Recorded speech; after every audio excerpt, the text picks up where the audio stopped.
and welcome to Kirkistown for another round of the Dawson WAM Northern Ireland Formula 4 1600 Championship. It's Kevin O'Hara on top of the table, but Niall Murray's not too far behind him. Cars are just about to head on track, so I'll hand you over to our race commentator with the grid.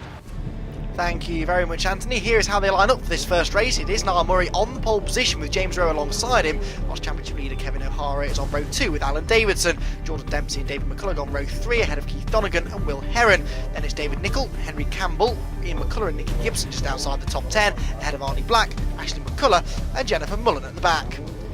5-second board then is held out, ready to go racing for the first time here at Kirkistown. Niall Murray on pole position, desperate to try and retake that championship lead. Lights go out, away we go.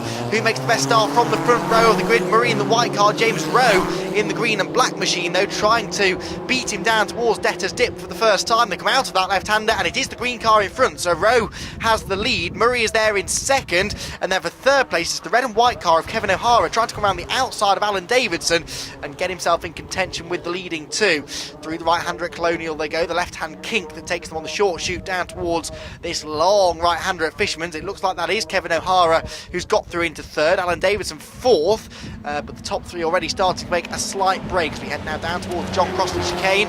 Through the right, through the left, very quick through there over the curbs. Niall Murray immediately onto the tail of James Rowe. He's had a good run out of the chicane and now we're onto the longest straight on the track down towards the hairpin. Rowe knows this is probably Niall Murray's best chance to get through, so he's defending the inside line. Murray goes to the outside on the way in. Probably won't go right around the outside. He'll try and cut back to a late apex and get up the inside, down the pitch straight. He's done that. They're going to be wheel to wheel across the start finish line at the end of the opening lap, but the next corner is a left-hander, and it's a left-hander that you really don't want to run side by side through. Debtor's Dip is flat out pretty much in one of these cars, and indeed Niall Murray sensibly decided that discretion was the better part of valour and backed out of it, but the lost momentum almost brings O'Hara into play, so instead Murray throws it down the outside through the right-hander.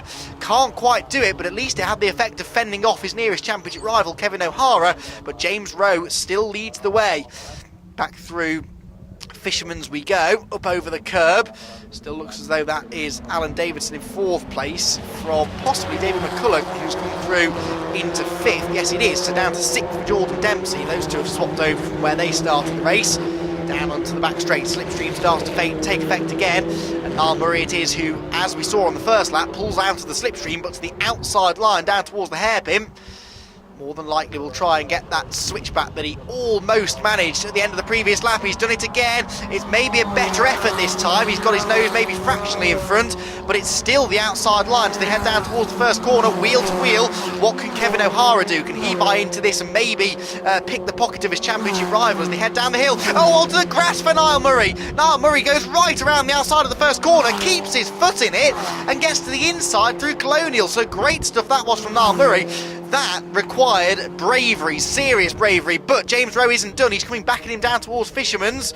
Can't go around the outside, doesn't want to lose his second place either to Kevin O'Hara, of course. So Niall Murray back through, with O'Hara down in third and only 6 points between them, remember, in the championship coming into this weekend. This could be enough, potentially, to put Murray back on top in the points. What it definitely has done, though, is it's brought the next group of cars into play as well. So Niall Murray may have got the lead, but it's really held this pack of cars up. Kevin O'Hara going to the inside, to the outside, James Rowe. Don't know where to look here, do we? Murray should hang on to the lead, but O'Hara is through into second place. So Kevin O'Hara goes into second, and now here comes Alan Davidson trying to get the inside of James Rowe as well. Can't quite do it. O'Hara into second, immediately onto the gearbox of his championship rival Niall Murray. He looks to the inside down towards the first corner. Can he go through? Yes, he can.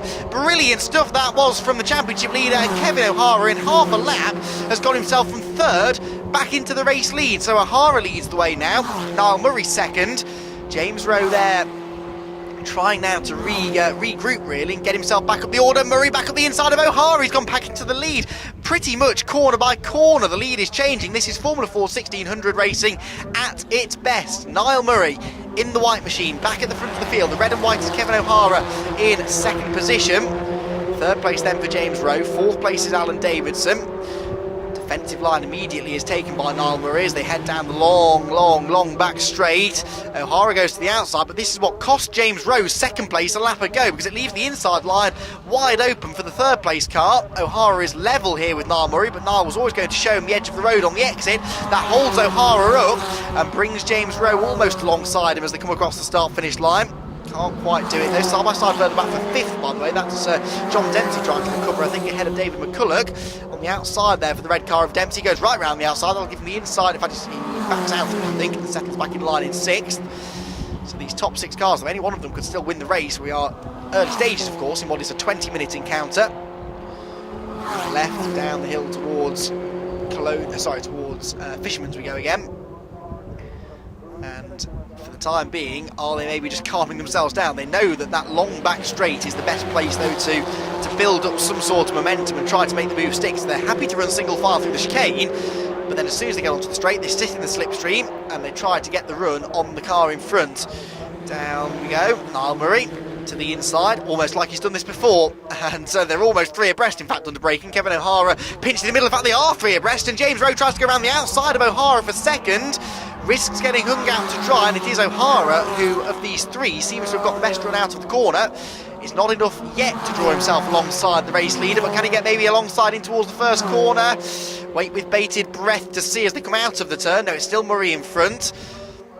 Brilliant racing though this, and a lot of respect being shown between the drivers. James Rowe, remember, is 3rd place in the points coming into this race, but he's on 63 points. That is 31 points behind the championship leader O'Hara, so he really is playing catch up here. Of course, for Murray and O'Hara, they both want to win the championship, but maybe for different reasons. For O'Hara, it's simply so that he can say he's won the championship. It's a championship that means a lot to Kevin, of course. Niall Murray, whilst he would very much like to win his national championship, he also wants to try and qualify for the road to Indy. If he wins the championship, then he will qualify for that. But Kevin O'Hara, 26 years old, just a bit too old to be eligible for the road to Indy. Oh, and he's just squeezed James Rowe out there as they head into the hairpin, and so Alan Davidson sticks his nose in the gap opportunistically, and perhaps a little optimistically, because he didn't quite have the momentum exiting the corner, did he? They scatter again as they head towards Debtor's Dip. Anybody making a move? No, not quite. Niall Murray with, in Formula 4 1600 terms, a bit of a break now over the 3 cars behind. I guarantee that by the end of the lap they'll be back with him. In fact, by the end of this corner they're probably going to be back with him, aren't they? It's come out to Colonial, and these 6 really pulling away now from the cars further back. Some of the pre-90 cars, for example, of which, of course, Alan Davidson is one. His Mondial 1989 machine, really a giant-killing performance this from Alan Davidson.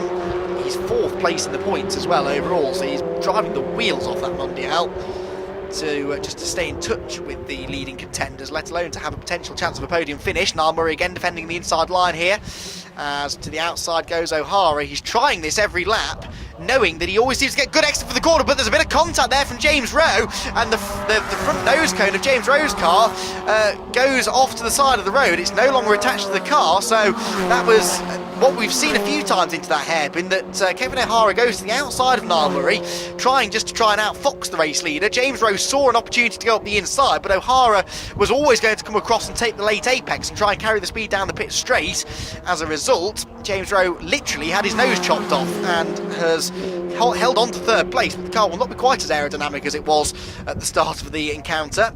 So James Rowe still going, no suspension damage or anything like that, it's all superficial, but nonetheless that will have been a focusing moment. And of course there's always the risk for the car that receives the contact that they could get a puncture as well, but it looks as though Kevin O'Hara is okay in 2nd place. Niall Murray weaving this way and that down the back straight to try and break the toe. This time he doesn't feel the need to defend though into the braking zone, because he sees that behind him Kevin O'Hara is busier defending his 2nd place from James Rowe than he is attacking for the race lead. So James Rowe in 3rd position.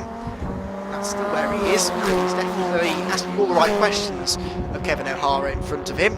We are already approaching half race distance here. And all of a sudden the top 2 just building up a little bit of margin there over Rowe in 3rd. So O'Hara now, for the first time all race, is not in a position where he's trying to attack and defend at the same time. So he can use whatever line he likes now to try and outfox Niall Murray and get a run on him and find a way through, because he doesn't have to worry about defending from James Rowe. But as soon as they do start running side by side, Rowe will start catching again. In fact, he already is, as they head in towards the chicane, back onto the back straight. So O'Hara's opportunity there may be to have free rein and attack Niall Murray without having to consider what's going on behind him. That's now well and truly gone, because if anything, James Rowe is closer to him than he is to the race leader as they head down into the hairpin. No defending going on this time around though, as they turn into the tight right-hander. Slowest corner on the track, opens out on the exit though.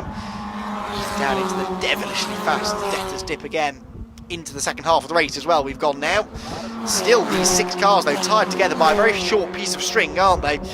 As they go through the left-hander and into Colonial, and Rowe in the green car has looked to the outside. Big lock up further back there for Alan Davidson. Can he stop the car? Yes he can, but he may just have flat spotted the tyre there, and he's starting now I think maybe to struggle to hold on to this 4th place a little bit, because Jordan Dempsey in the red machine right behind him is starting to clamber all over his gearbox and look about trying to find a way through into that 4th place, and maybe go after the leaders. He's getting a bit more toey to do that, because you can see the leading 3 are escaping up the road a bit now. Or that Davidson defends, the slower he goes, the slower the cars behind him go, and the further ahead the top 3 can stretch their advantage. Niall Murray weaves to the inside, then back to the outside, but he decides that he doesn't have to defend. But here comes Kevin O'Hara at the inside of him. Well, that was brilliant stuff from O'Hara. If he stopped the car, I think he did, and I think he's gone back through into the race lead.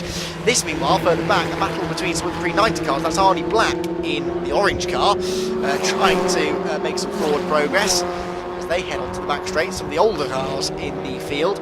Arnie in his Crossley 32F. Battling away with the likes of Nicky Gibson, for example, and he goes up the inside, in fact, of Nicky Gibson into the hairpin, and they'll almost be 3 abreast on the exit, because also buying into all of this is the 23 by the looks of it of David Nicol. Meanwhile, back with the leaders, well, I thought that O'Hara might have gone past Niall Murray, but Niall Murray has held on, but Kevin O'Hara couldn't be any closer through the screen. In fact, he got a bit too close there, did you see? And he lost momentum as a result, had to back off, and so now he's vulnerable to attack from James Rowe in 3rd. So down the back straight, and James Rowe peeking to the inside. Now O'Hara isn't defending, so he clearly doesn't feel that Rowe is close enough to make a legitimate attack for the lead. But of course that's what O'Hara was trying to do to Murray a lap ago, wasn't it? Try and goad the race leader into thinking that he was too far back to make the move stick, and then go for it anyway. Side by side nearly here for 4th place is Dempsey alongside, and able to go through into 4th. Let's wait and see. They're in the top 3. No, still the white car of Alan Davidson has that 4th place. Snatch of a break that time around for Kevin O'Hara in 2nd place towards Colonial. Through the right, then the left-hand kink on the exit. Then Fisherman's. None of these are really overtaking opportunities, nor particularly is the John Crossley chicane. It's all about the run down back straight towards the hairpin. The majority of moves attempted in this race. You can see now Niall Murray definitely has got a bit of a break, and James Rowe is up the inside of Kevin O'Hara for 2nd place. Can he go through? No, he ducks back in the slipstream. Of course, that bodywork being missing off the front of his car will be costing him straight line speed. Behind, though, almost 3 abreast for 4th, because Alan Davidson is driving the world's widest Mondial to try and keep the red machine behind him of number 49, Jordan Dempsey. Dempsey every lap draws himself alongside down towards Debtors Dip, but it's the outside line, and with the exception of Niall Murray in the move he made to take the lead earlier on, we haven't seen anyone make that stick. But just to try and prove me wrong, here comes Jordan Dempsey. He has kept his foot in it round the outside. Can he stop the car though into Colonial? He was snatching the brake a couple of times, looked for a second like he might lose control and clatter into the side of Alan Davidson, but they kept it clean, and Davidson has kept hold of 4th place. Dempsey's still 5th, and then David McCullough in the 28 car keeping a watching brief instinct. He's been the quietest man really in this leading group of 6 cars. He's just sort of waiting there in the wings to pick up the pieces if anything should go wrong in front of him.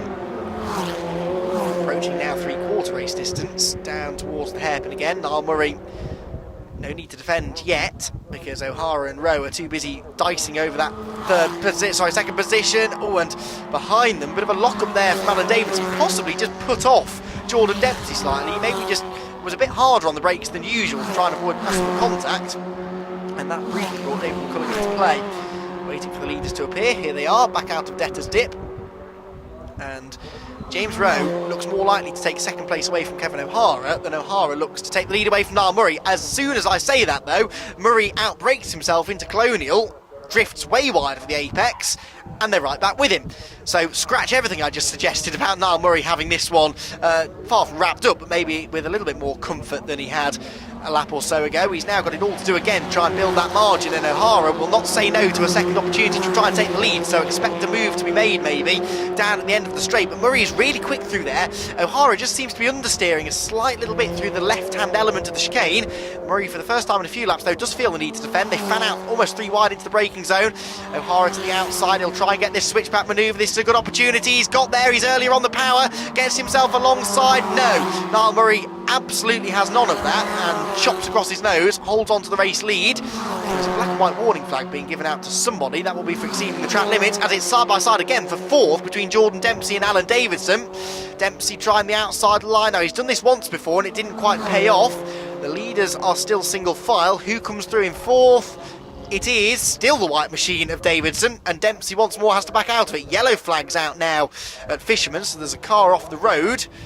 Who and where and why we know not, but in fact I can't see a car off the road, so possibly just a bit of bodywork's been left on the circuit. Drivers are being warned about. The left-hander out onto the back straight again, fast running out of time now though. For O'Hara, this is still okay. He'll hold on to that second place in the championship if he finishes second place to Niall Murray. But of course that's far from guaranteed, because James Rowe is still there with him, and if Rowe can finish between them, then Murray may just do enough to take over the championship lead. Big lock-up again for Alan Davis. Not the first time we've seen that this race, as he headed into the hairpin. It's easy enough to defend on the way in, but we've seen a few times that does leave you vulnerable to attack on the exit. The last lap board goes out then, so one more lap around the Kirkistown circuit. 1.5 miles roughly stand between Niall Murray and race victory, and one of the most important race victories of the season. But it is not going to be an easy 1.5 miles, is it? Because he's going to have to defend into every corner, and I expect the run down the back straight to be particularly energetic. Down into Fisherman's we go for the last time of asking. Niall Murray leading the way. Can Kevin O'Hara find an overlap? Can James Rowe take advantage of their dicing and try and pick 1, maybe 2 more places up on the final lap? These three have been tied together since the lights went out at the start of the race, and it's all boiling down to this: the final run down the back straight and the final run into the hairpin. Niall Murray will have no choice but to defend from Kevin O'Hara. Does O'Hara risk going to the outside line? Yes, he does. Wheel to wheel into the braking zone. He's going to try and go right round the outside. He's got his nose in front. Kevin O'Hara, there's contact. Kevin O'Hara will spin from second place. What a shame it had to end that way. Niall Murray is going to take the checkered flag after the most dramatic of final laps.